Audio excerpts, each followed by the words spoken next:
जसे आले चाललंय करतोय खातोय बस, याच्या व्यतिरिक्त काहीच नाही. काहीतरी वेगळं करण्यासाठी हा नरदेह आहे. काहीतरी वेगळं करा. ज्या वेळेला आपण वेगळं करायला जातो ना, तेव्हा साधारण समाजाची सुद्धा आपल्याकडे नजर जाते. देवाची जाणार नाही का? बोला मला सांगा. चला, रेशनची रांग असेल, किराणा सामानाची रांग असेल, किंवा कुठली तरी रांग आहे एक विशिष्ट प्रकारची, रांगेमध्ये घेण्यासाठी काहीतरी आपण उभा राहिलो. एका रांगेत सगळे उभा राहिले, फक्त एक जण जसा रांगेच्या बाजूला गेला. आता मला सांगा, येणाऱ्या लोकांचं रांगेतल्याकडे लक्ष राहील का रांगेतल्या बाहेर जाणाऱ्याकडे लक्ष राहील? रांगेतून जो बाहेर गेला ना, त्याच्याकडे पटकन सगळ्याचं लक्ष राहतं. तसं संसाराच्या रांगेत सगळे आहेत, थोडंसं बाजूला समाजाच्या न्यायासाठी उभं राहिलं की परमात्माचं लक्ष आपल्याकडे जातं. हे विशिष्ट कार्य आपण करावं, हे याच देहामध्ये होतं. या देहाची सार्थकता एवढी आहे की कोहम कथमिदम चाहतम कोहम कर्तस्य विद्यते.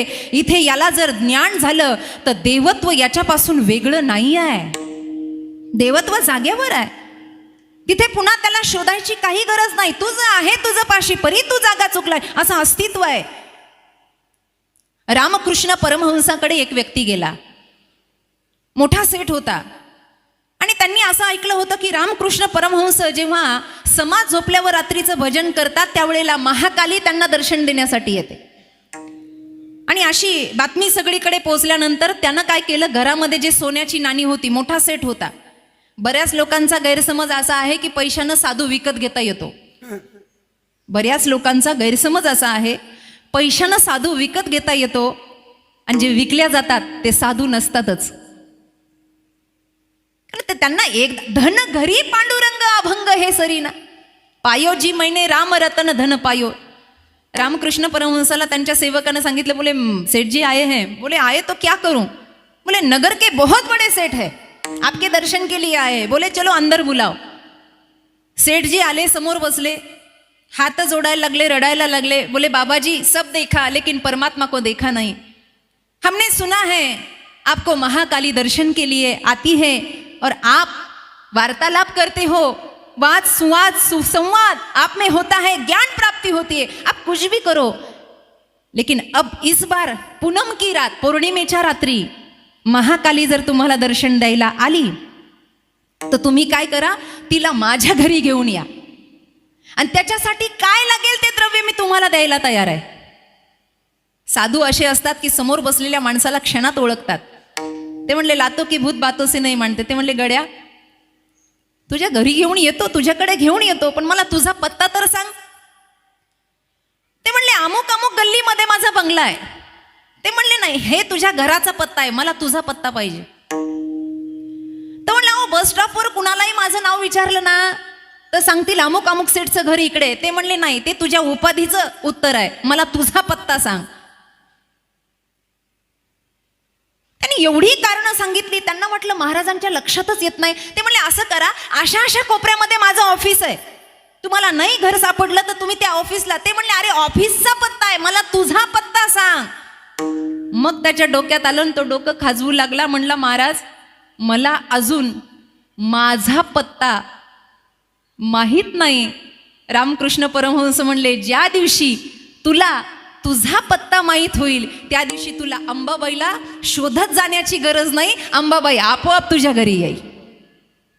काहीतरी सार्थकता आहे, पण मी माझं पण गेल्याशिवाय आणि भगवत तत्वाची प्राप्ती झाल्याशिवाय हा देह सार्थकी लागत नाही. यामध्ये लावता येतं. मग कसं?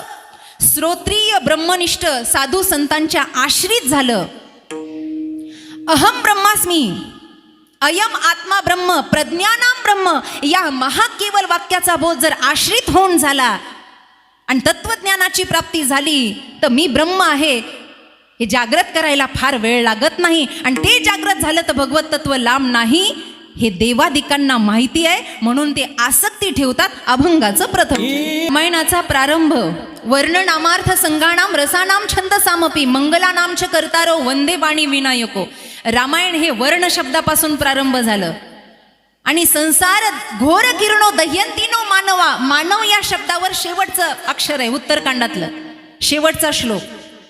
मानव आणि वर्ण या दोन मध्ये सगळं रामायण आहे.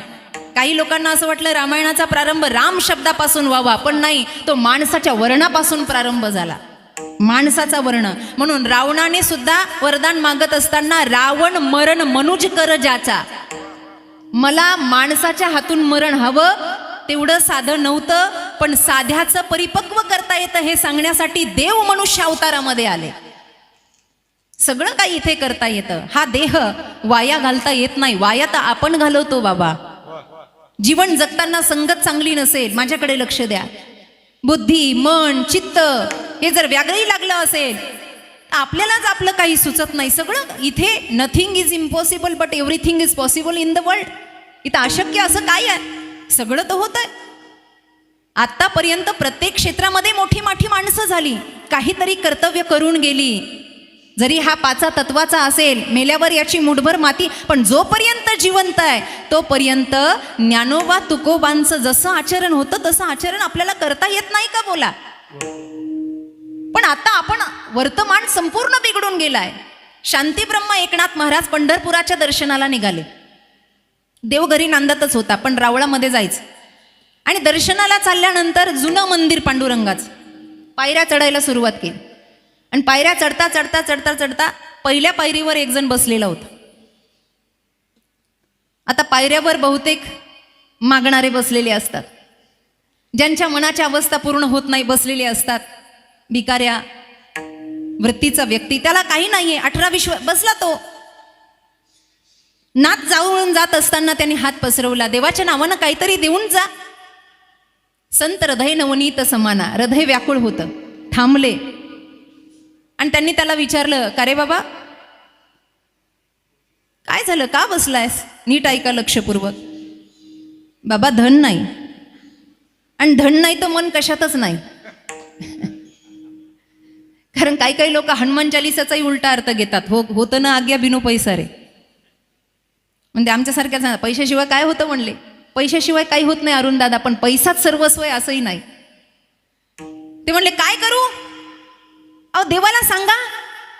नाथ असे आहेत की पटकन जर डोळ्यात पाणी आलं आणि ते म्हणले देवाकडे पाहतोच आता. कंबर असं घट्ट बांधलं नाथांनी. भांडायचं म्हणल्यावर कंबर बांधावं लागतं, असं घट्ट बांधलं आणि नाथ म्हणले याच्याकडे पाहतोच. रुक्मिणी माता लांब बसलेल्या आहेत पण हसायला लागल्या, देवा काही खरं नाही, आतापर्यंत भांडणारे आले पण साधे होते, नाथ येत आहेत, जरा जपून. नीट ऐका लक्षपूर्वक, तुमच्या कामाची गोष्ट आहे. देवा तुला एवढं सगळं तुझ्याकडे, समर्थाचे घरी सकळ संपदा, नाही त्रुटी कदा कासयाची. सगळं तुझ्याकडे, तू षड्गुण ऐश्वर्य संपन्न आहे. अरे एवढं लोकांना दिलं, त्यातलं थोडं याला दिलं असतं तर तुझं काय बिघडलं असतं. झालं, पुढे गेले. एक बाई पदर पसरून बसलेली आहे आणि पदर पसरून ती सारखी छाती बडून बडून म्हणते, देवा पाठीपोटी एखादं मुलबाळ दे. अरे विवाह झाला आणि तेव्हापासून वाट पाहते आहे, मुलबाळ नाही देवा. नाथ महाराज तिथे थांबले, विचारलं, ताई आहेत ना. हो बघा एवढं सगळं आहे पण पोटी पाटी संतती नाही, काय म्हणावं या देवाला. एवढ्या दिवसाची इतर रावळामध्ये येते पण एवढी नवस केली देवानं, काही माझं पूर्ण केलं नाही.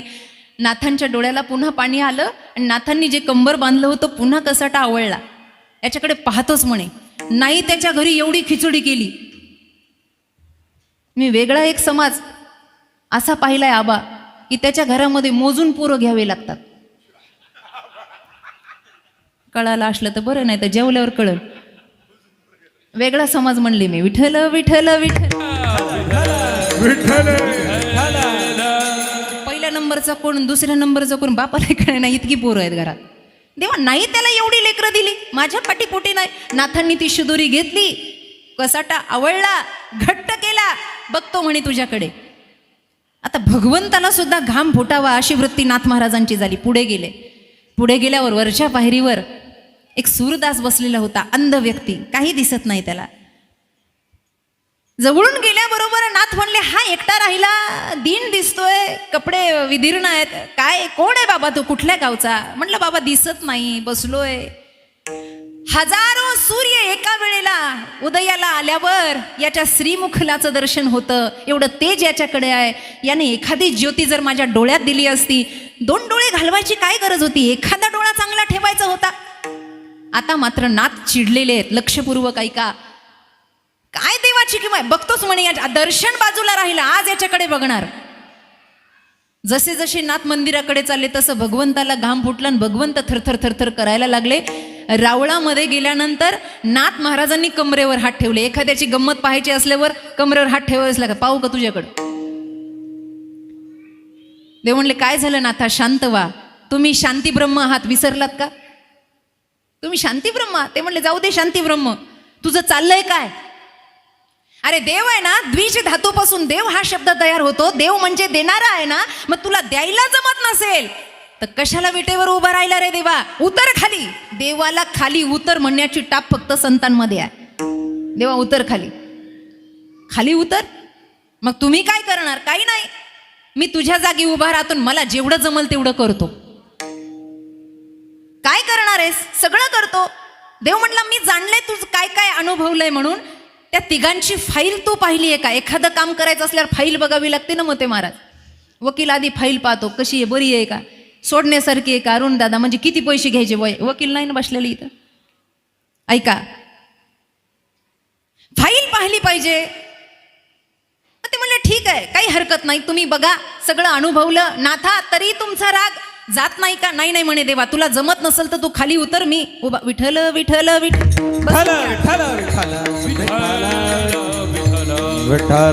बसून घ्या.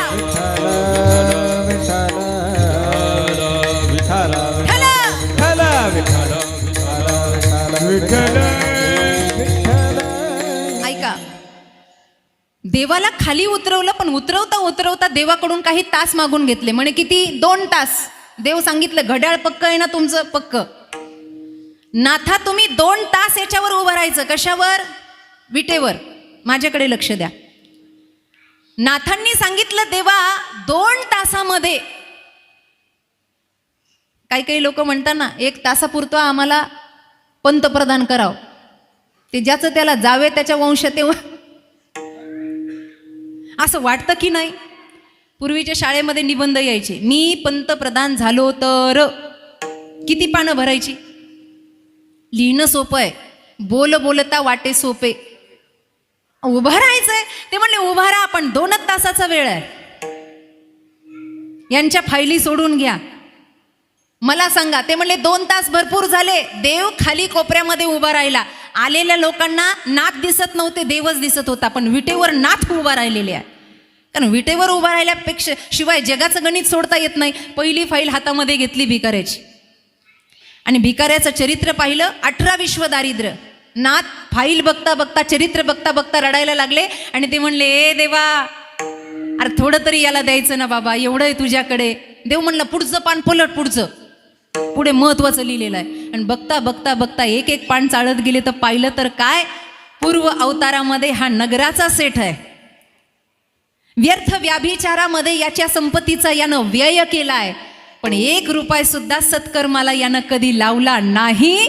म्हणून त्याचं फळ म्हणून आता त्याला भिकारत्व पत्करावं लागलं. हे त्याचं फळ होतं. नाथांनी वाचल्याबरोबर नाथ म्हणले अरे बापरे, हे गणित तर फार अवघड, हे तर सोडण्यासारखंच नाही आहे. असं करू, मधल्या वेळेत जर वेळ भेटला तर हे बघू नंतर. फाईल बंद करून बाजूला ठेवली. ते म्हणले सोपी बघू. दुसरी फाईल घेतली बाईची. निपुत्रिक आहे, पाठीपोटी एकही संतती नाही आहे, तिचं बघावं. तिचं चरित्र बघितल्यानंतर पूर्व अवतारामध्ये तिनं अनेक भ्रूण हत्या केल्यात. नितीन महाराज, अनेक भ्रूण हत्या केल्यात. त्याचं फळ तिला आत्ता मिळालंय. पाठीपोटी एकही संतती नाही आहे. नाथ महाराज म्हणले हेही प्रकरण अवघड आहे. एवढं करता करता 1.5 तास निघून गेला, पत्ता लागला नाही. आता अर्धा तास बाकी आहे. आणि अशामध्ये आंधळ्याची फाईल घेतली. ते म्हणले 2 नाही जमल्या, 3रं तर जमेल. 3री पाहिल्यानंतर त्यांनी पाहिलं की पूर्व अवतारामध्ये याच्याकडेही धन आहे, पण धनाचा व्यय करताना याच्या नजरेनं कधी पवित्रता अनुभवला नाही. यानं पवित्र नजरेने कधी कुणाकडे पाहिलं नाही. अनेक स्त्रियावर यांनी अत्याचार केले आहेत. स्त्री ही भोग वस्तू म्हणून हमेशा पाहिलंय, म्हणून याला नजरहीन करणं हे याचं फळ आहे. नाथ महाराजांनी तीही फाईल बंद केली आणि तास संपला. देव म्हणले नाथा काय झालं? काही नाही म्हणले. देवा थोडा वेळ वाढून दे ना. ते म्हणले 2 तास झालेत, खाली उतर. माझं घड्याळ पक्क आहे. ते काही कलियुगातल्या लोकांसारखं नाही, 7ला लग्न असतं 10ला लागतं. माझं घड्याळ पक्क आहे. उतर खाली, जमतंय का? त्या दिवशी नाथ प्रणिपात करतात, मनुष्य देहामध्ये कर्म करण्यासारखे किती चांगले आहेत, पण संत संगती आणि अनुग्रह नाही, म्हणून हा मनुष्याचा देह व्यर्थ गेला. पण देहाचं महत्व ज्यांना कळालं ते म्हणतात देव इच्छिता ती पाहे. बस आता देवानं इच्छा केली या मनुष्य देहाची, पण आता सार्थकी लावायचं ना, तर धन्यत्व त्या मनुष्य देहामध्ये प्राप्त झालं, म्हणून अभंगाचं दुसरं चरण.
ज्या देहाची प्राप्ती व्हावी असं देवांनी इच्छा केली आहे, काहीतरी विशेषत्व आहे. तुकोबराय म्हणते धन्य आहे आमचं जीवन, पवित्र ते कुळ पावन तो देश. या सुंदर प्रगत देशामध्ये आमचा जन्म झाला, या राष्ट्रात आमचा जन्म झाला आणि आम्हाला संगत चांगली मिळाली. तुकोबराय म्हणले बस साफल्य झालं. 350 वर्षाचा परमार्थ घराण्याचा आहे आणि तुकोबांची अवस्था एवढी छान आहे की धन्यता आहे जीवनाला. एक सांगू, ही धन्यता व्यक्त करायला मन मोकळं असावं, मन मोकळं असावं. आपण जर कुणाचे बांधील असो ना तर धन्यता व्यक्त करता येत नाही. एखाद्याकडून आपण फार ऋण घेतलंय आणि मग त्याच्या समोर आपण मनमोकळेपणानं म्हणू शकत नाही आम्ही स्वानंदात सुखानं जगतो म्हणून. भगवंतावर ऋण करून ठेवावं अशी वोलोबा आणि कणकाई होते, म्हणून धन्यता व्यक्त करतात.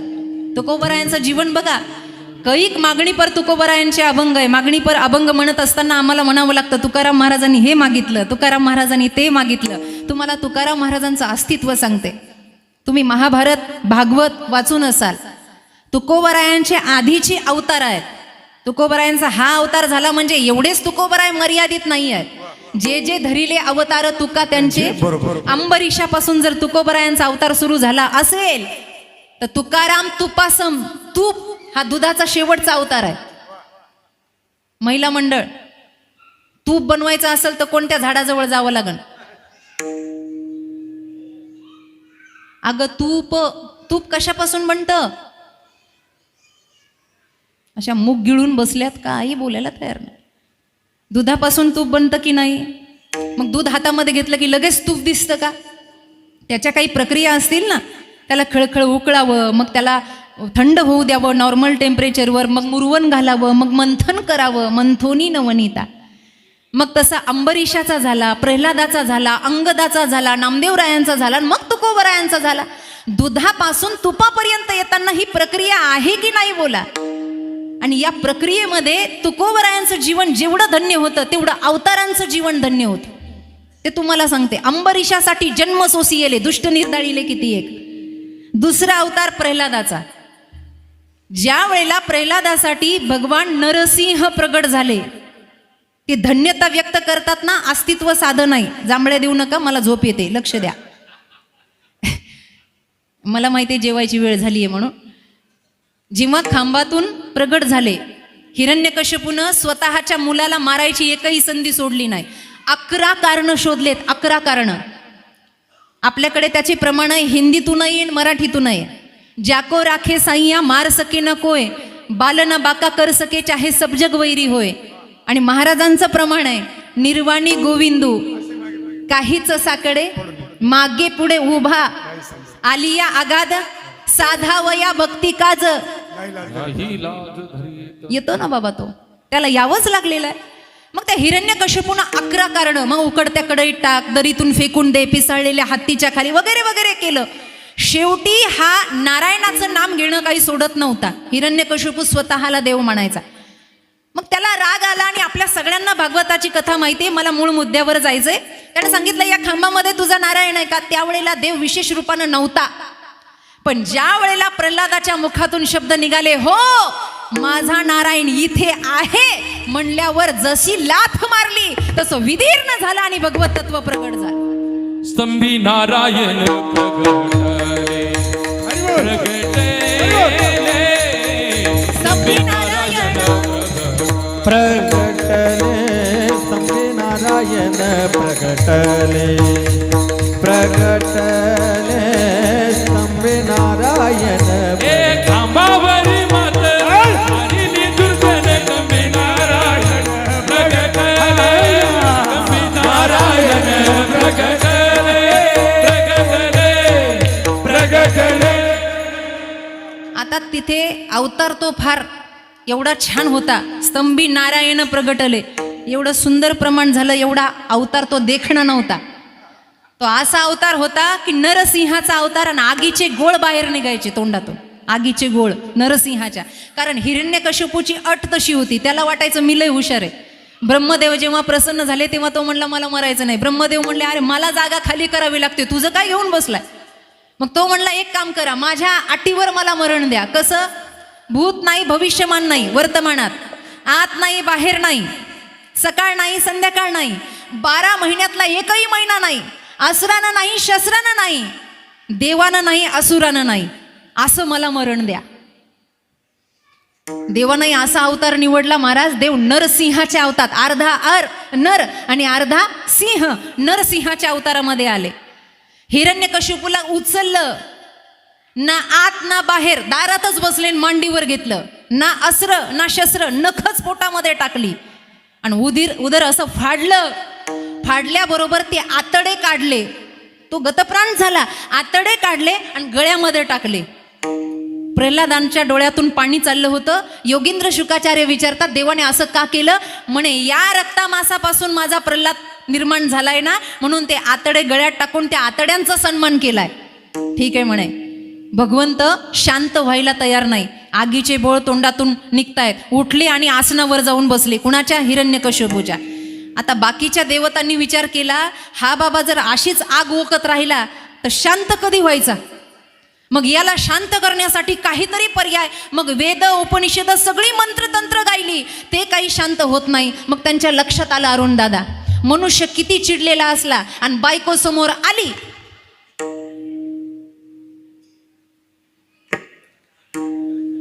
संन्याशी बसला सगळे, किती चिडलेला असला, फक्त घरच्या बायकोला समोर आणून उभा राहील. तिला माहिती आहे ही तर शांत नाही झालं का मग घरी तीन फक्त तेवढंच म्हणावं, पाहते तुमच्याकडं, संपला विषय. जेवता जेवता बायकोने एवढंच म्हणा, पटकन जेव्हा काही बोलायचंय, विषय संपला जेवायचा. कोण झेलायचं एवढं सगळं? मग देवतांनी विचार केला, नारदांना बोलून घेतला, असं करा म्हणे, पटकन लक्ष्मी आईंना बोलून आणा, कारण देव त्यांच्याशिवाय शांत होणार नाही. माता लक्ष्मीकडे नारदजी पळत पळत गेले आणि म्हणे, लवकर चला, लवकर चला. म्हणल्यानंतर त्या घाईघाईनं आल्या आणि आल्याबरोबर त्यांनी आकाशातून फक्त असं डोकावून पाहिलं आणि डोकावून पाहिल्यावर ते म्हणले, आमचा पप्याचा बाप असा नाही, ते हे नाही आहे, हे दुसरंच कुणीतरी आहे. त्याही निघून गेल्या. आता शांत कसं? प्रल्हादाला बुद्धी सुचली आणि भक्त प्रल्हाद देवाच्या मांडीवर जसे जाऊन बसतात तसे भगवंत शांत झाले. आता पुढे गंमत आहे, ऐका. भगवंत शांत होतात आणि कुरवळताना प्रल्हादाला म्हणतात, प्रल्हादा काहीतरी माग मला, मी तुझ्यावर प्रसन्न झालोय. मी तुकोबरायांचं सांगतेय, धन्यता व्यक्त कशी केली आहे, ऋण नाही ठेवलं देवाचं.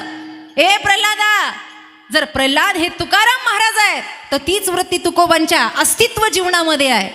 आज त्याचा अनुभव आपण घेतोय. ए देवा, मला मागायला सांगतोयस? मांडीवरून उडी टाकली आणि देवाला म्हणले, उठ. भक्त प्रल्हाद एवढ्या आक्रोश करणाऱ्या परमात्म्याला म्हणले, ए देवा उठ. देव उठले. म्हणले, देवा तू ज्या खुर्चीवर बसला, इमानदारीनं सांग, ती खुर्ची परंपरेनं कुणाची आहे? ते म्हणले, तुझ्या बापाची आहे. मग माझ्या बापाची असताना तू का बसला? दुसऱ्याच्या खुर्चीवर बसू नये माणसानं अधिकाराशिवाय.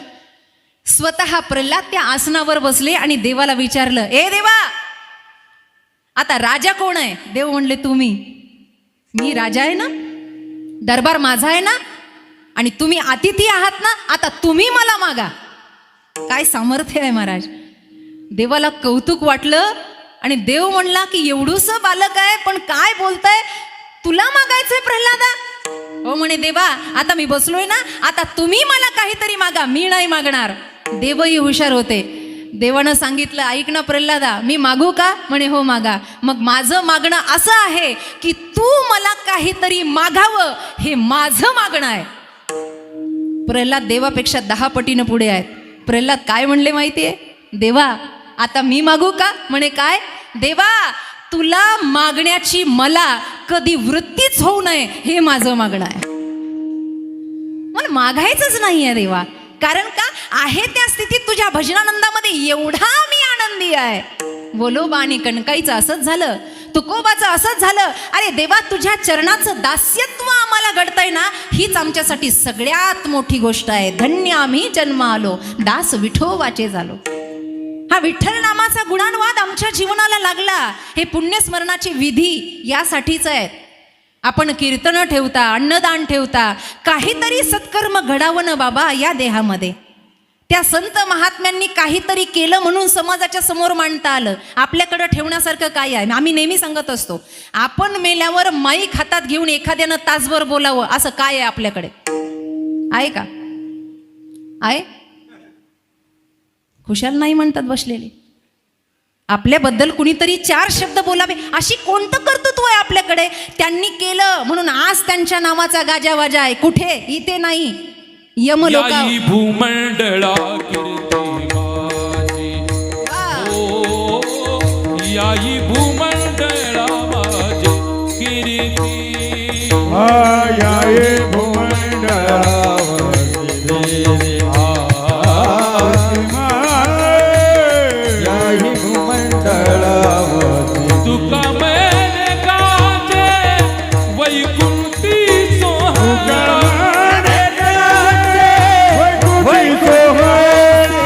तुका मैने गाजे वैकुंठी सोहळा.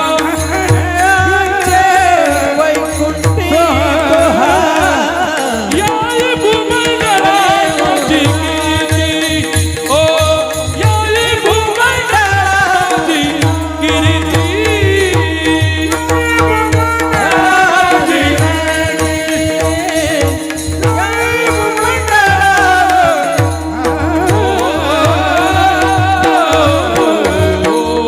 जोपर्यंत सूर्यचंद्र आहे कीर्ती आहे ना हो. हे साधारण व्यक्तिमत्व नाहीये तुकोबा. काहीतरी केलं, कुठेतरी बसलेत.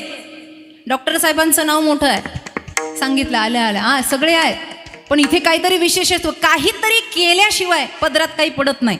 उगाच हान होऊन करून चालत नाही. कीर्तनात रडवणारे अनेक आहेत आणि हसवणारे अनेक आहेत. मार्ग दाखवणारा असला पाहिजे. ते क्षणार्धापुरतं झालं, उडून गेलं. बऱ्याच लोकांना कीर्तन झाल्यावर कपडे झटकायची सवय. काय काय मळ असतो कुणास ठाऊक, उठले की कपडे झटकतात. मी एकदा विचारलं एक जणाला, म्हणलं का हो, मी तुम्हाला कथेला रोज पाहते, तुम्ही उठले की कपडे झटकता, काय कारण आहे? त्यानं सांगितलं, घरचं झालं थोडं, व्याहानं धाडलं गोड. बोले, तुमचं तुम्हालाच घेऊन जा. घरी कुठं घेऊन जायचं? घरी काय कमी आहे का? म्हणलं, काय घेऊन जायचं घरी? अशी वृत्ती म्हणल्यावर माणसामध्ये कधी सुधारणा? अरे काहीतरी असायला हवं का ना? एक उदाहरण सांगते तुम्हाला. आता इथे तरुण मुलंही बसलेली आहेत. मनाच्या कुपीत घेऊन जा. आयस्टन नावाचा एक शास्त्रज्ञ होता. आयस्टन शास्त्रज्ञ. आता त्याचं नाव फार मोठं होतं. डॉक्टर साहेब फार सुंदर प्रयोग असायचे, सूत्रबद्धता असायची आणि त्याच्या हजारोच्या संख्येने शिष्यमंडळी होती. एवढा मोठा माणूस. बरं, पूर्वीच्या काळामध्ये काही सोशल मीडिया नव्हती. आता कुठं उभं राहिलं, पटकन फोटो काढा, या महाराजाला तुम्ही ओळखीता का, लगेच प्रचार होतो. वेळ लागत नाही प्रचार व्हायला.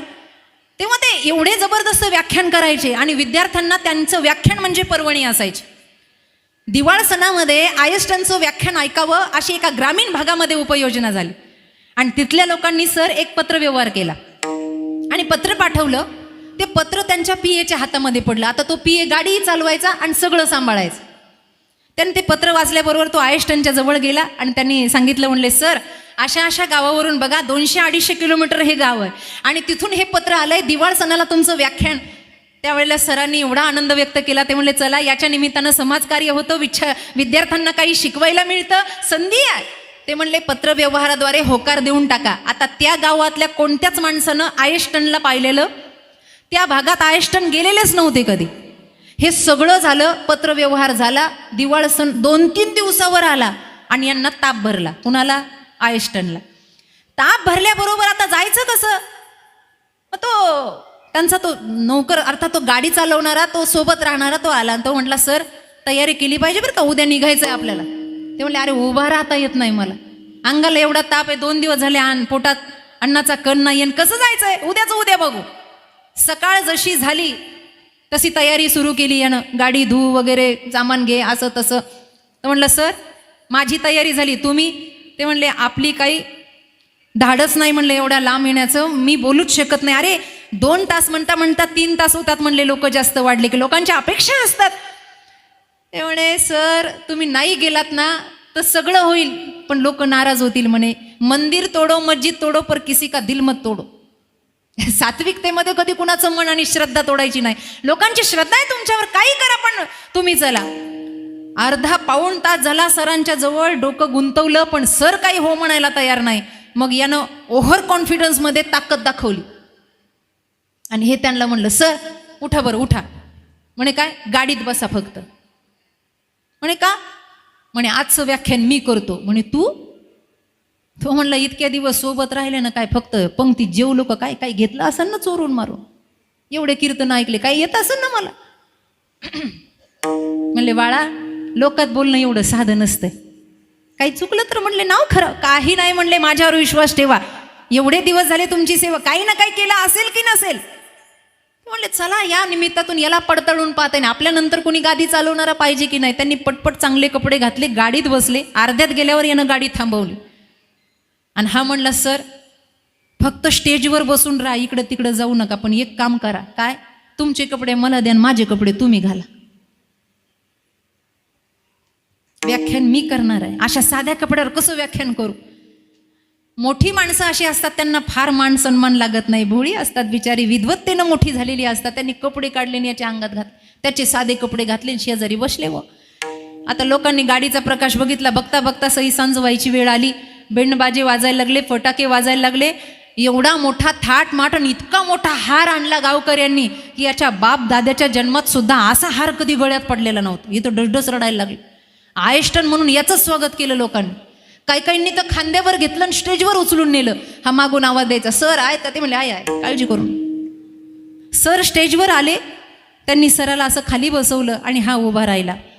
आणि जे काही यानं व्याख्यानाला प्रारंभ केला, तुम्हाला सांगते आयस्टनच्या भाषणाला कमी टाळ्या पडतील एवढ्या टाळ्या याच्या भाषणाला पडल्या. आणि आयस्टन असे ताट बसले. ते म्हणले संगचे लय आगावर आता, कधी काय करताना सांगता येत नाही. एवढं शिकलं म्हणले बघता बघता, कसं आलं म्हणले याला, लोक इतकं छान बोलतोय म्हणे. बसणारा समाज फार सुज्ञ होता. अज्ञ, सुज्ञ, तज्ञ आणि सर्वज्ञ असे 4 प्रकार आहेत. ज्याला काहीच कळत नाही ते अज्ञ, ज्याला थोडं थोडं सगळ्यातलं कळतं ते सुज्ञ, ज्याला एकातलंच सगळं कळतं ते तज्ञ, आणि ज्याला सगळ्याचं सगळं कळतं ते सर्वज्ञ. काही बसलेले होते तज्ञ तिथे. आता 2-2.5 तास याचं व्याख्यान झालं, टाळ्या झाल्या, यांनाही बरं वाटलं. हे तर एवढं फुगलेलं होतं, त्याला वाटलं बस जग जिंकल्यासारखाच आनंद होता. सगळं झालं आणि सगळं झाल्यानंतर बस आता यांना वाटं लावायचंय, तेव्हा 3 वयस्क स्टेजवर आली, वडीलधारी मंडळी स्टेजवर आली आणि ती याला सरांच्या देखत म्हणू लागली, नितीन महाराज सगळं झालं पण तुम्ही जे विज्ञानाचे 3 प्रयोग सांगितलेत ना त्याचे सूत्र आम्हाला कळाले नाहीत. तुम्ही जे सांगितले ना ते विपरीत सूत्र वाटतात, त्याच्या योग्य पद्धतीनं कशी मांडणी आहे ती आम्हाला समजावून सांगता का? आता झाली का भानगड? ते याला येत नव्हतं आणि मग हे त्याच्याकडं पाहायचं आणि ते याच्याकडं बघायचं. सर म्हणले झाला का घोटाळा? आता काय करशील? पण काही लोक बुद्धिचातुर्याचे धनीच असतात. ते जाग्यावर उभं राहिल्या मते महाराज ते असं म्हणलं त्या लोकांना, अरे असे चिल्लर प्रश्न मला काय विचारता, याचं उत्तर तर आमचा ड्रायव्हर देईन खाली बसलेले. खरं आता ती मोठी माणसं आहेत, ती उठून उभा राहिले सर, आणि त्यांनी असं सुंदर समीकरण जुळवलं सूत्रबद्धतेचं की ती लोक रडायला लागली. आणि मग ती काय म्हणली माहिती आहे आपसामध्ये, आपण काय वेडे आहेत म्हणले, एवढ्या मोठ्या माणसाच्या नादी लागलो. अरे ड्रायव्हर ज्याचा एवढा हुशार आहे तो माणूस काय तज्ज्ञ असलं पाहिजे. एवढं सगळं झालं आणि हे दोघं गाडीत बसले आणि परतीच्या प्रवासाला निघाले. हे काहीच बोलत नव्हतं, अंगात मुंग्या निघत होत्या फक्त. एवढं घाबरलेलं होतं. रस्त्यानं चालताना सर म्हणले भाषण छान केलं. मग भाषण छान केलं तर नंतरच्या सूत्रांना जुळवणूक का करून दिली नाही, त्याचं उत्तर नीट ऐका. तो म्हणला सर भाषण करणं सोपं आहे, सूत्र जुळवणं अवघड आहे. जर मला ती सूत्र जुळवणूकता करता आली असती तर मी तुमच्या गाड्या धुत बसलो नसतो, तुमच्या खुर्चीवर जाऊन बसलो असतो. तुम्ही काहीतरी केलं म्हणून तुम्हाला हे सगळं आलं. तुकोबराय काहीतरी करतात, काहीतरीच करत नाही, ते सेवा करतात म्हणून ते जीवनाची धन्यता प्रकट करतात की धन्य आम्ही जन्मा आलो, दास विठोबाचे झालो. आणि या विठोबाच्या सेवा करता करता आम्ही आयुष्याचं धन समोर ओतलं. अभंगाचं 3रं चरण. आयुष्याच्या साधने आयुष्याच्या साधने आयुष्याच्या साधने आयुष्याच्या साधने सच्चिदानंद पदवी सच्चिदानंद पदवी घेणे धन्य आम्ही जन्मालो हो धन्य आम्ही जन्मालो हो सच्चिदानंद पदवी घेणे सच्चिदानंद पदवी घेणे धन्य आम्ही जन्मालो धन्य आम्ही जन्मालो.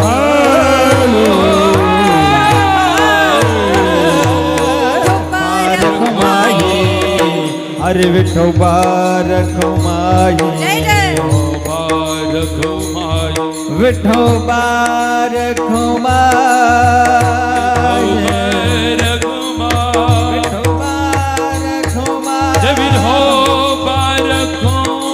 विठोबा रखुमाई विठोबा रखुमाई विठोबा रखुमाई विठोबा रखुमाई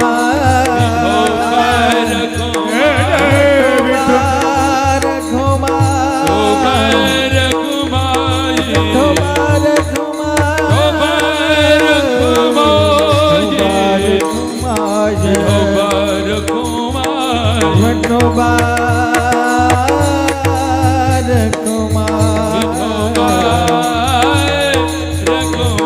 हरे जय जय हरे जय जय विठोबा रखुमाई हरे जय जय हरे जय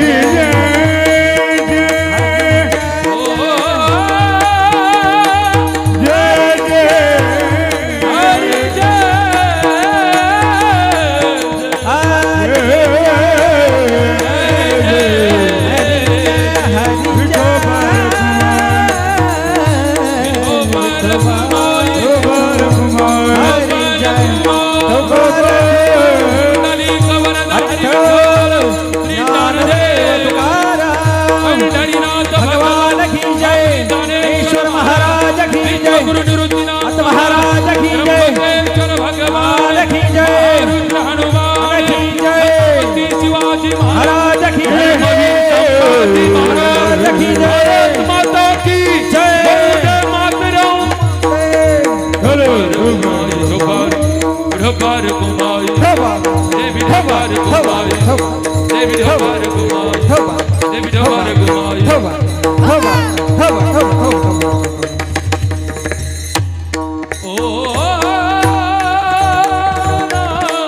एकदा भजन करूया. सर्वांनी वरती हात करा. उत्तरार्धाकडे जायचंय आपल्याला. सरळ सरळ सरळ. पाठीमागची मंडळी सर्वांनी वरती हात. राहू द्या 2 वाजेपर्यंत असेच. ओम नमः शिवाय ओम नमः शिवाय हर हर भोले नमः शिवाय ओम नमः शिवाय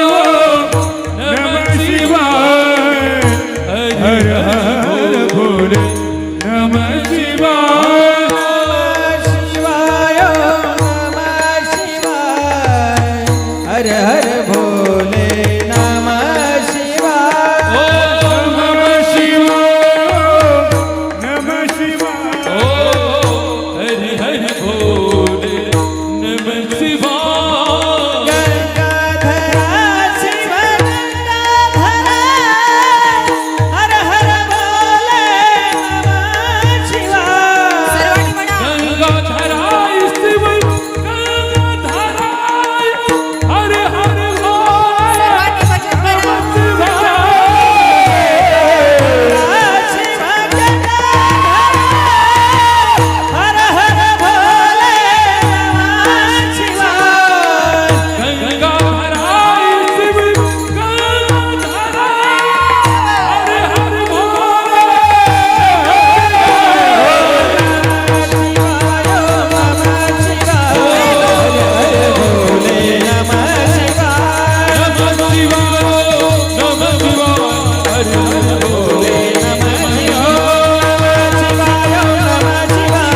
हर हर भोले नमः शिवाय हरि हरि भोले नमः शिवाय नमः शिवाय हरि हरि भोले हरि हरि ओम नमः पार्वती पते हर हर महादेव हर हर छत्रपती शिवाजी महाराज की धर्मवीर संभाजी महाराज की भारत माता की. आयुष्याची साधना करायची आहे. सत चित आणि आनंद, सत्य ज्ञानानंत गगनाचे प्रावरण, आकाश ठेंगणं होतं या पदापुढे. आणि हे तत्व जर मनुष्य देहामध्ये प्राप्त होतं तर वेगळं देवत्व राहत नाही ना. सच्चिदानंद पदवी घेणे तुकोबरायांच्या बाबतीमध्ये हे काय वेगळं नव्हतं. बरं कोणत्या पदासाठी भजन करावं असंही नव्हतं. पण घोटवीन लाळ ब्रह्मज्ञान्या हाती वैकुंठाला जाताना ही अभंग आहे. अशी कीर्तन करील देवा, अशी भजन करेल, अशी भक्ती करेल की सगळ्यांना गर्व वाटेल, त्या कीर्तनातला आनंद भेटेल, तो प्रसाद लोक घेण्यासाठी आतुर होतील. अशी कीर्तन परंपरा महाराजांनी प्रगट घेतली. आयुष्य समर्पित करून टाकलं माईबाप या पुण्यस्मरणाच्या निमित्ताने. आदरणीय भानुदास बाबा गेले आहेत. त्यांची 2 मुलं आहेत. काहीतरी प्रसाद आजच्या कीर्तनातून आपल्याला घेऊन जायचा आहे. मी प्रारंभीच सांगितलं की गेलेलं परत कधी येत नाही आणि ही रीत कधी संपत नाही. पण त्यांच्या जाण्यातून काही ना काहीतरी प्रसाद घ्यायचा असतो. प्रत्येकांच्या जीवनातलं काही ना काही संपलं, देवाच्या संपलं. देव प्रगट होणे अगोदर 6 भाऊ गमवावे लागले भगवान कृष्णचंद्रांना. 11 वर्ष 56 दिवस गोकुळामध्ये राहिले. एवढा प्रेम करणाऱ्या, ममत्वानं राहणाऱ्या श्रुतीरूपी गवळणी सोडून अक्रूराच्या रथात बसून देवाला काहीतरी गमवल्याशिवाय मनुष्य मोठा होत नाही. काहीतरी सोडावं लागतं, कशाचा तरी त्याग करावा लागतो. पावटणी करत असताना कुठेतरी काहीतरी समर्पण असेल का नसेल बोला. समर्पणाचीच गोष्ट आली तर आता ज्यांचा समाधी सोहळा जवळ आलाय आपल्या सगळ्यांसाठी तो प्रसाद आहे. शतकं झाली आहेत एवढ्या समाधी सोहळ्याला. आळंदीतली गर्दी हटत नाही. शेतकऱ्यांचं नुकसान हो की त्यांना धन मिळो, भाऊक समाज सगळा आळंदीच्या दिशेने आता धावतोय. दिंड्याची दिंड्या आळंदीमध्ये पोचतायत. माऊलींचा समाधी सोहळा आलाय. घरातलं घरपण गेलं, आई गेली, बाप गेला. एकाच वेळेला दोन्ही गमवावे, काय दुःख आलं असेल त्या घराण्यावर. माऊलीचं चरित्र तुम्ही जाणत नाहीत असं नाही आहे, पण काय माहिती समाधी सोहळ्याला तुम्ही आळंदीत असताल नसताल. आज तो समाधी सोहळ्याचा प्रसादच म्हणून थोडंसं सांगून जाते. जेवढं दुःख या थोरात परिवारावर आलं होतं ना तेवढंच दुःख माऊलींवर आलं होतं. दुःख सगळ्यांनी सहन केलं पण रस्ता काढला. समाधी सोहळ्याची कीर्तनं अशी आहेत की जरुरी नाही त्याला आस्तिकच रडतील म्हणून. नास्तिक जरी असला ना तर तिथं रडल्याशिवाय राहत नाही. माऊलींचं चरित्रच इतकं अगाध आहे. एवढं परम पावन चरित्र आहे. नवल वाटतं सांगताना. मला इथे बसलेली आपण सर्व, इथे माझ्या आया बसल्यात, आपण बाप बसलेली आहात. सांगा मला, ज्या दिवशी भानुदास बाबा गेले त्यानंतरचा, आज डॉक्टर साहेब एवढे पदवीधर आहेत पण त्यांचं तोंड पडलेलं आहे. घरातला कोणताही विधी आणि कार्यक्रम असला की पहिला आठवतो तो आपला बाप. दादा असते, अण्णा असते, बाबा असते तर खुर्चीवर बसून राहिले असते आणि सगळा सोहळा अनुभवला असता. घरात आई पाहिजे असती, तिच्याशिवाय ती ती खुर्ची सुनी असते, बापाशिवाय ती खुर्ची सुनी असते.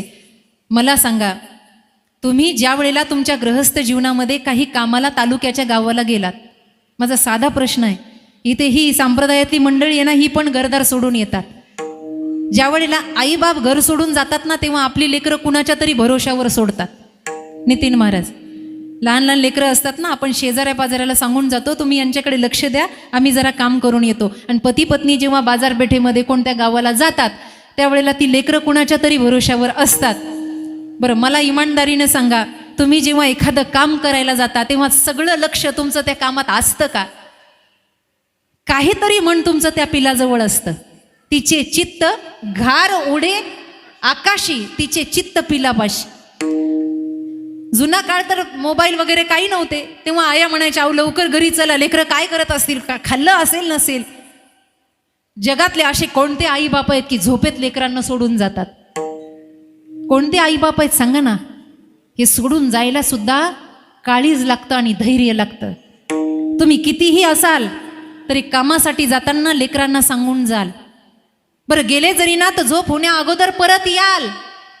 परंतु असं चरित्र आहे माऊलींचं की आईबाप जाताना निघून जातात. पत्र होतं धर्म मार्तंडांनी दिलेलं हातामध्ये, काही करावं, माझ्या मुलांना शुद्धीपत्र मिळावं. जे जुन्या जाणत्या मंडळींनी केलं ना, त्याच्या प्रसादाने आपण आनंदी राहत असतो. बाप शेवटपर्यंत पोरांच्या सुखासाठी लढत असतो आणि आई त्यांच्या प्रेमासाठी लढत असते. दोघा पती पत्नींनी तो कागद नीट वाचलाही नाही, फक्त शब्द ऐकले होते, देहांत प्रायश्चित्त, बस, बाकी दुसरा कोणता पर्याय नाही. आणि पत्र काळजाला लावलेलं होतं. आणि विठ्ठलपंत रुक्मिणी मातेला म्हणत होते, रुक्मिणी, लेकरांच्या शुद्धीकरणासाठी आणि शुद्धीपत्रासाठी त्यांच्या मुंजी व्हाव्या, त्यांना समाजामध्ये उठता बसता यावं, म्हणून आपल्याला जावं लागेल ग. जगामध्ये एक असा परिवार कुणाच्याच भरोशावर सोडून जाता येत नव्हतं, कारण संन्याशाची कार्टी म्हणून सगळे हिणवत होते. उषाला पत्र लिहून ठेवावं आणि यांना झोपेमध्ये सोडून जावं. निवृत्ती, ज्ञानदेव, सोपान, मुक्ताबाई अशी गोजीरवाणी बाळं घरामध्ये आहे. जरासं लक्षपूर्वक ऐका. ज्या दिवशी आपला वडील जातो त्या दिवशी सगळं संपतं. समाधी सोहळ्याचं कीर्तन करणं एवढं सोपं नाही आहे. मला 8 दिवसापूर्वी मराठवाड्याची दिंडी एक आळंदीमध्ये येते. पूर्वी मी कीर्तन करायचे, आता थोडं घर लांब आहे म्हणून आळंदीत जायला थोडंसं अडचण होते. मी म्हटलं, मी नाही, आदल्या दिवशीची कीर्तन असेल सांगा, समाधीचं कीर्तन मी नाही करू शकत, कारण काळीजच होत नाही हे पुन्हा पुन्हा सांगायला. कारण जेव्हा सांगायला जातो ना, तेव्हा सगळं चरित्र डोळ्यासमोर उभं राहतं. उद्या सकाळी देहांत प्रायश्चित्त घ्यायचंय आणि रात्री घोडाधोडाचं जेवण बनवलं. रुक्मिणी, उद्या लेकरांना सोडून जायचंय बघ. काय आईबाप आहेत, आपण जाणार आहे हे त्यांना माहिती आहे.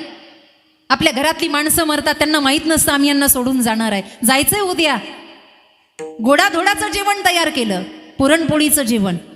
कोणते आईबाप असे आहेत की मरणा अगोदर लेकरांना इतकं गोड बोलतील, एवढं जेवू घालतील.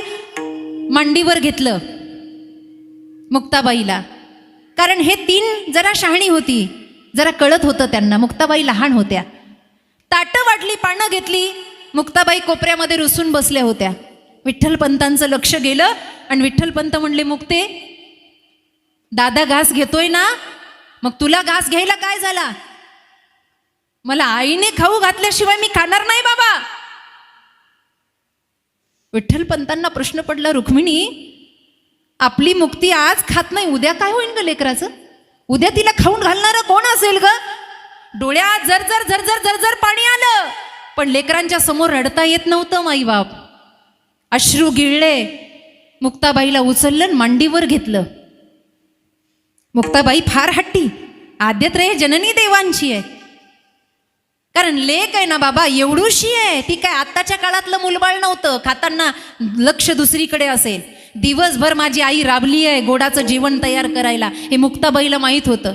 माझ्या आईनं काही खाल्लं नाही हे मुक्ताबाईला माहीत होतं. आणि म्हणून हनुवटी धरून मुक्ताबाई म्हणते, आई तू आधी खा आणि मग मला खाऊ घाल, आधी तू खा. विठ्ठलपंत म्हणतात, रुक्मिणी, जायचंय उद्या, पण आज दुःख दाखवता येणार नाही, खावं लागेल तुला. गट गट गट गट दुःख गिळलं आणि चिमुकल्या मुक्ताबाईच्या हातानं तो घास पूर्णावरणाचा आईसाहेबांनी खाल्ला. कुरवाळलं लेकरं पोटभर जेवली. उचललं, मुक्ताबाईला झोप येत होती. मुक्ताबाईच्या बाजूला झोपल्यात रुक्मिणी माता आणि निवृत्तीनाथांच्या बाजूला झोपलेत विठ्ठलपंत. माऊली आणि सोपान काका मध्ये आहेत. निवृत्तीनाथांच्या डोक्यावरून हात फिरवला. दादा, तुला सगळं सांभाळायचंय बरं का. झोप लागली निवृत्तीनाथाला, पण बाबा बोलतायत, दादा घरातला दादा आहेस ना. आई बाप गेल्यावर जो लाण्या भावांना सांभाळतो त्याला दादा म्हणतात. जो सगळं हिरावून खातो त्याला दादा म्हणत नाही. कुरवाळलं. गोजीरवाण्या चिमुकल्या तोंडावरून आईनं मुक्ताबाईच्या हात फिरवला. अगं लेकी बाळी याच्यासाठी लागतात, ज्या दिवशी आई जाते त्या दिवशी त्या बहिणींनी भावाची लेक आई व्हायचं असतं, म्हणून लेकी बाळी लागत असतात. मुक्ताबाईच्या तोंडावरून हात फिरवला. उठल्या, मुंडकं मांडीवर घेतलं. झोपल्या होत्या काही कळत नव्हतं. रात्र सरत होती. हुंदके देऊन रुक्मिणी माता रडत होत्या. विठ्ठलपंत म्हणले, बस, पोरं जागी व्हायच्या आत निघावं लागेल. हा तोच त्या आळंदीतला क्षण आहे. माणसं जातात येतात, पण हा काळ ज्यांनी अनुभवला ते माऊली आहेत. सच्चिदानंद पद त्यांच्या समोर पडलंय. स्वर्ग माऊलींच्या मंदिरात आहे, वेगळं काही करायची गरज नाही. पण आधी सोसलं हो, आधी खूप केलं. छन्नी आणि हातोडा ज्या दगडावर पडतो ना त्याचीच मूर्ती घडते, नाही तर पायरीवर अशाही चपला सोडून लोक जातातच ना. गेले, पहाड झाली. आणि पहाड झाल्याबरोबर शाळेतून येणाऱ्या लेकरांना जशी आई अगोदर लागत असती ना, तसं झोपेतून उठलेल्या मुक्ताबाईला अगोदर आई लागली. दादा, आई कुठे आहे? दादा, बाबा कुठे आहेत? दादा कोणत्या घाटावर बसले आहेत? एवढा उशीर का झाला? सूर्य उदयाला आला पण आई आली नाही, कुठे आहे? पत्र वाचल्याबरोबर कळालं आणि चिमुकल्या भावंडांना कमरेला धरलं, मिठी मारली आणि ढाय मोकलून माऊली रडतायत. मुक्ते, आई नाही येणार ग. आई आणि बाबा कायमचे सोडून गेले आहेत, आता नाही येणार. आता हा ज्ञाना तुझी आई आणि तुझा बाबा. गोजीरवाण्या लेकरांना कुशीमध्ये घेतलं आणि सगळी भावंड मोकलून रडायला लागली. कोणता मामा आणि कोणती मावशी तोंडावरून हात फिरायला तिथे आली नव्हती. लोकांचे आघात सहन करत करत ही मुलं मोठी झाली. तीर्थयात्रा संपली माऊलींची. 16 ते 22 वर्षाच्या कारकिर्दीमध्ये आई वडिलांचं स्वप्न पूर्ण केलं आणि 22व्या वर्षी वयाच्या पंढरपुरावरून दर्शन घेऊन आले. ज्ञानदेव म्हणे, ज्योतीची निज ज्योती. ज्योत प्रगट झाली हृदयामध्ये, मस्तकावर दिसायला लागली. आणि माऊली तीर्थयात्रेहून आल्यापासून कुणालाच बोलेनात. तेव्हा निवृत्तीनाथांनी विचारलं, ज्ञाना काय झालं रे तुला? दादा, आता परवानगी द्या, आता जायचंय, आता थांबायला मन करत नाही. अरे लोक आता कुठे परमार्थाला लागली असतील दादा. जेव्हा ते मानत नव्हती ना तेव्हा राहायची इच्छा होती. आता जग मानायला लागलं, आता थांबायची इच्छा नाही. आता फक्त ज्योत दिसते दादा.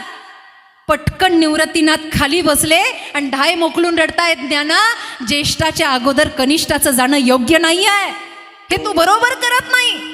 मुक्ताबाईंना बातमी कळाली, जशा आल्या तशा कमरेला मिठी मारली. ए दादा, आता तुला जायचंय का? मग आता जर तुला जायचं होतं तर आई बाप गेल्यावर आम्हाला का ढकलून दिलं नाहीस इंद्रायणीमध्ये? आता का अर्ध्यात सोडून चाललाय दादा? दादा, मी मुक्ता आहे, मी जाऊ देणार नाही. मुक्ते, थांबता येणार नाही ग, आता निरोप आलाय, आता जावं लागेल. भावंडाच्या डोळ्यासमोर एखादी व्यक्ती जाती आहे, काय ती परिस्थिती असेल विचार करा. हाच क्षण आहे तो आळंदीचा, कार्तिकी वारीचा. सगळी तयारीला लागली आहेत, कारण ज्ञानदादाचा शब्द म्हणजे काळ्या दगडावरची रेषा. आता परत नाही, आता मागे फिरणे नाही. सगळे तयारीला लागतात. अख्खा आळंदीचा समूह एकत्र झाला. ओसंडून इंद्रायणी व्हायला लागली. इंद्रायणी नुसती वाहत नव्हती तर खळखळा तिच्या डोळ्यातून पाणी वाहत होतं. माझा ज्ञाना चालला, आता काय राहिलं या आळंदीमध्ये? आता कसं जगावं? एकत्रित सगळे झाले आणि टाहो फुटला. नुसता रडण्याचा आवाज. माई बाप, नवल सांगू का? माणसं रडतील यात नवल नाही, संत रडतील यात नवल नाही, जगाचा बाप रडला यात नवल आहे. पांडुरंगाच्या डोळ्यात पाणी आलं, ज्ञानदेव चालले आहे. आणि म्हणून एकीकडे पांडुरंग परमात्म्यानं हाताला धरावं आणि एकीकडे श्री गुरूंनी हाताला धरावं आणि मंदिरामध्ये घेऊन जावं. दरियले दोन्ही कर. आतमध्ये प्रवेश झाला. एक गुफाद्वार तयार केलं, माऊलींसाठी समाधी ओटा तयार केला. आणि ही मंडळी माऊली ज्ञानोबरायांना आतमध्ये घेऊन जात आहे. दिव्य प्रकाश प्रगटला. रडता रडता हुंदके द्यावं पांडुरंगानं आणि म्हणावं, ज्ञाना चाललायस, काहीतरी माग, काहीतरी माग.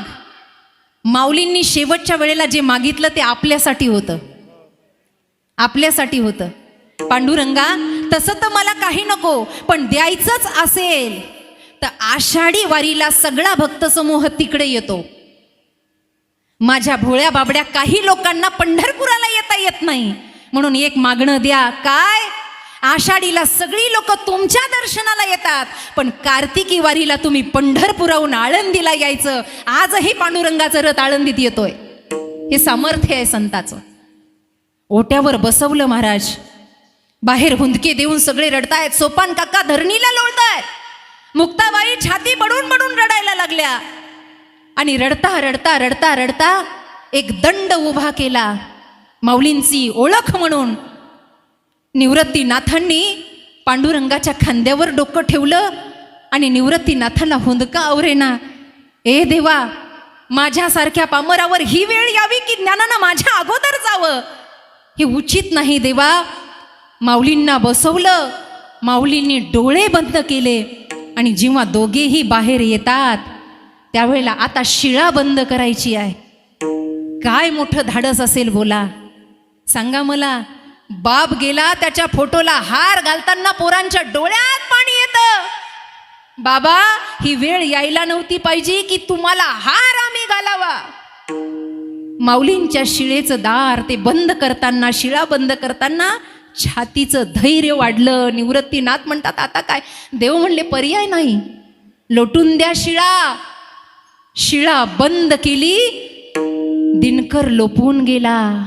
बाप ज्ञानेश्वर समाधीस्थ झाला.